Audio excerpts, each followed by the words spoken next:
monde, j'espère que vous allez bien. Je vous retrouve aujourd'hui pour mon gros book haul du mois de septembre 2018. Cette année encore, la rentrée littéraire m'a énormément tentée. Donc j'ai craqué sur quand même pas mal d'ouvrages. En septembre, je me suis donc procuré Le Théorème des Catherines de John Green et c'est publié aux éditions Pocket Jeunesse. Je n'ai pas lu ce livre encore, je l'ai acheté car en fait il est ressorti au format poche. C'est un livre que je voulais initialement acheter d'occasion, mais là avec son format poche, je me suis dit que c'était l'occasion de découvrir cet auteur. Au début du mois de septembre, je n'ai pas résisté et j'ai acheté Les leçons d'amour d'Alice Wells de Sarah Wolf et c'est publié aux éditions Pocket Jeunesse. En septembre, j'avais particulièrement envie de lire des romances, donc j'ai craqué sur celle-ci au début du mois et j'avoue ne pas avoir été déçue. Ça a été un véritable coup de cœur. Dans ce livre, on suit Alice qui est une excellente élève.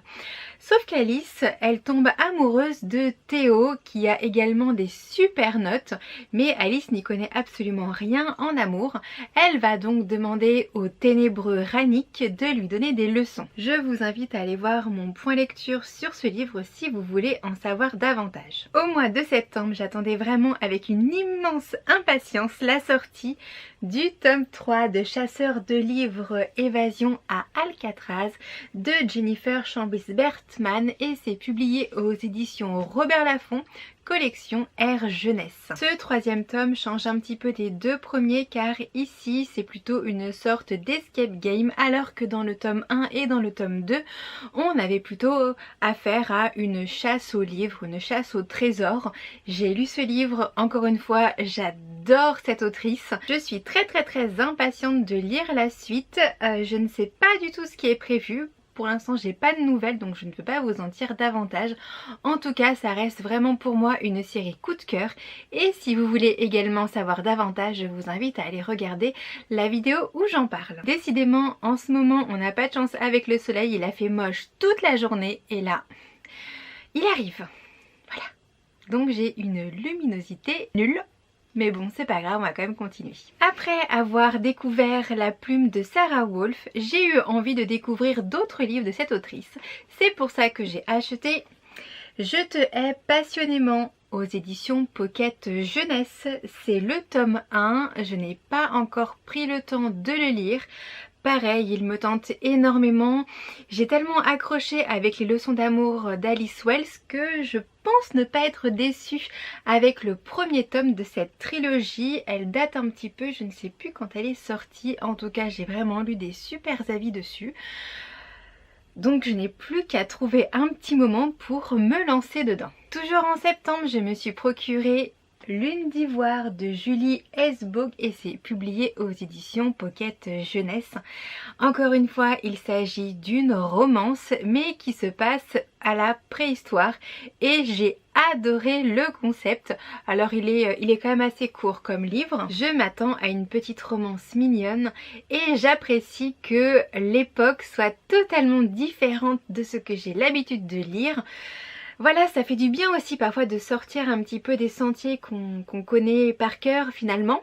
Donc je suis très curieuse de savoir comment l'autrice a amené son histoire au temps de la préhistoire. Toujours en septembre, j'ai acheté Terre de brume, le tome 1, Le sanctuaire des dieux de Cindy Van Wilder et c'est publié aux éditions Rajo.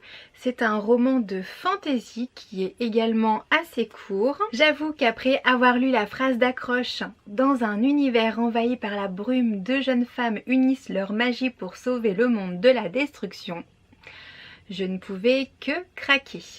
Ce livre fait partie de ma pile à lire du Pumpkin Autumn Challenge. Je ne l'ai pas encore ouvert car j'ai terminé Le Faiseur de rêves donc je voulais lire totalement autre chose que de la fantaisie mais je vais très vite l'attaquer celui-ci. En septembre j'ai également craqué sur un livre qui date un petit peu mais je suis extrêmement difficile sur... quand j'achète un livre neuf, il faut qu'il ait vraiment un aspect de livre neuf. Je déteste les livres quand ils sont un petit peu cornés, un petit peu abîmés, ça m'énerve. Donc j'ai mis beaucoup de temps à trouver celui-ci dans un état qui me plaise, mais cette fois-ci c'est chose faite. J'ai donc craqué sur Heartless de Marissa Meyer, publié aux éditions Pocket Jeunesse. L'histoire d'Alice au Pays des Merveilles est une histoire que j'adore. J'adore l'univers, j'adore le personnage d'Alice, forcément j'adore le personnage de la Reine de Cœur et j'adore la plume de l'autrice, donc je me dis que les deux mis ensemble, forcément j'allais avoir un gros coup de cœur pour ce livre. Je n'ai pas encore pris le temps de le lire car j'ai beaucoup de livres à lire en ce moment, mais je compte bien m'y mettre très sérieusement car celui-ci il me fait vraiment trop envie. C'est une petite briquette quand même. Mais j'adore les réécritures de contes. Là forcément le conte d'Alice au Pays des Merveilles ça me parle. Je suis trop curieuse et trop impatiente de le lire celui-là. Toujours en septembre et pour la rentrée littéraire j'ai acheté H Princesse ou H Princess de Laura Sébastien et c'est publié aux éditions Albin Michel collection Wiz. J'attendais énormément la parution de ce livre mais depuis j'ai vu passer, sans vraiment m'y pencher, mais j'ai quand même vu plusieurs critiques où les personnes étaient assez mitigées et j'avoue que ça a quand même eu une petite influence sur moi puisque j'ai repoussé sa découverte. C'est un livre qui n'est pas très épais, en plus c'est écrit vraiment très gros dedans, c'est très espacé. Donc je ne sais pas du tout quand je vais l'attaquer celui-ci, je vais encore attendre un petit peu. Je suis quand même impatiente de pouvoir me faire mon propre avis. Pourtant la phrase d'accroche me plaisait beaucoup. Ils ont tué ma mère, ils ont volé mon nom, à moi de les réduire en cendres. Je me suis dit que forcément dans ce livre il allait se passer plein de choses, y avoir plein de rebondissements. C'est encore un livre de fantaisie. Je suis donc très curieuse de découvrir l'univers et j'espère ne pas être déçue. Toujours en septembre est sorti Les Entremondes, le tome 1, L'Hôtel Invisible de Sean Esley et c'est publié aux éditions Lumen. Alors très sincèrement celui-ci je l'ai repéré depuis très longtemps. Il me faisait de l'œil, je n'avais qu'une envie, c'était l'ouvrir. Et puis j'ai sélectionné d'autres livres à lire en septembre, en octobre, voire en novembre, donc je ne sais pas quand je vais avoir le temps de le lire. Je pense que ce sera peut-être au mois de décembre car il est épais. J'ai compris qu'on ouvrait des portes pour tomber sur des mondes et rien que ça me plaît. Ça me plaît, je suis très curieuse de le découvrir celui-ci. Au début du mois, j'ai craqué sur le livre tellement mignon. La librairie de tous les possibles de Shinsuke Yoshitake et c'est publié aux éditions Milan. Ce sont des petites histoires très courtes qui tournent forcément autour d'une librairie où tout est possible. Si vous voulez en savoir plus, je vous invite également à aller voir la vidéo où j'en parle. Je vous mets bien sûr ça dans la barre d'infos, vous n'avez plus qu'à cliquer sur le lien. Toujours au mois de septembre et Halloween approchant, je n'ai pas pu résister. Et j'ai acheté Mortina, une histoire qui te fera mourir de rire de Barbara Cantini et c'est publié aux éditions Albin Michel Jeunesse. Gros coup de cœur pour ce livre. Gros coup de cœur pour la petite Mortina qui est un zombie. Alors voilà à l'intérieur comment ça se présente. On a donc des parties de narration et des dessins et tous les dessins sont en couleur. Et ça je tiens vraiment à souligner le mot couleur. Je le stabilote, je le souligne, etc. Tout ce que vous voulez. Mais c'est tellement rare les livres avec les illustrations en couleur que celui-ci, oh, il est trop bien. Il est vraiment trop bien. Je vous le conseille pour la période de Noël. Il se lit très vite. Si vous avez des enfants, Je pense qu'ils vont bien accrocher et vraiment pour moi ça a été un petit coup de cœur celui-ci. Mortina est une petite fille zombie qui aimerait bien se mêler aux autres enfants de son âge, mais forcément quand on est un zombie c'est un petit peu compliqué. La période d'Halloween va donc l'aider. Toujours en septembre j'ai eu un immense coup de cœur pour un album de littérature jeunesse. Il s'agit de La fileuse de brume de Agnès de Lestrade et Valeria Docampo et c'est publié aux éditions Alice. Je ne connaissais pas cette maison d'édition et vraiment j'ai été agréablement surprise. Il y a un travail éditorial qui est fait sur cet ouvrage, mais c'est juste dingue. Je vous montre le début, je vous montre pas la fin. Donc voilà, ça se présente comme ça et ce sont des feuilles transparentes. Voilà. Donc dans l'histoire on a des petits passages narratifs et à chaque double page il y a une page transparente avec du papier calque. C'est magnifique, les dessins sont d'une beauté, enfin à chaque double page. À beaucoup de double pages. Voilà, par exemple là c'est une double page de dessin uniquement. Je trouve qu'il est trop beau celui-ci. J'ai eu un coup de cœur encore pour ce livre, donc vraiment beaucoup de coups de cœur dans mes achats du mois de septembre.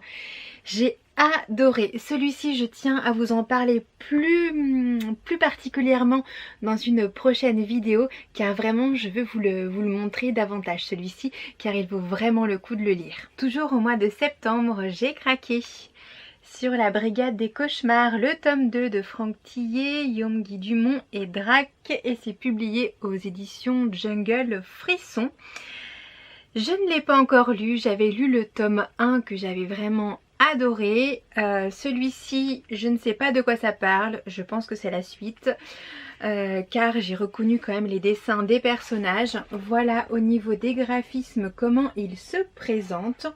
J'ai ouvert une page au hasard. Je veux pas du tout savoir de quoi ça parle, je vais être surprise. Mais je pense que ça va être génial car le 1 m'avait vraiment beaucoup plu. Mais je souhaite relire le 1 avant de lire celui-ci car parfois ma mémoire est un petit peu défaillante on va dire. Toujours en septembre j'ai craqué sur Cœur de pierre de Gauthier et Almanza et c'est publié aux éditions Delcourt Jeunesse. Je vous avoue que j'ai eu un coup de cœur au niveau des graphismes. J'ai trouvé que c'était vraiment trop mignon. Elle a l'air trop douce cette bande dessinée. Et puis alors derrière on nous dit il est né avec un cœur de pierre, elle avec un cœur d'artichaut. J'étais obligée de craquer dessus. Et puis à l'intérieur, les dessins me plaisent également beaucoup. J'adore l'univers. Je vous montre juste la première page, mais regardez. Regardez les dessins.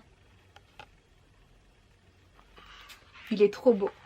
Alors je ne l'ai pas encore lu celui-ci, mais je vais le lire très vite parce qu'il est vraiment très court et il me fait extrêmement envie. Allez, on finit cet énorme book haul du mois de septembre avec l'achat d'un ouvrage, non pas des moindres. Il s'agit de Will et Isabelle, le tome 2 Edmond de Camille Raveau et c'est publié aux éditions Kila. Je ne vous présente plus Will et Isabelle, pareil je vous invite à aller voir la vidéo qui est dédiée à cette série d'albums jeunesse. C'est une série coup de cœur, elle est tellement mignonne, les personnages sont extrêmement attachants. En plus j'ai la chance de ne pas habiter très loin de Camille Raveau qui est une autrice que j'aime énormément, elle est très sympa.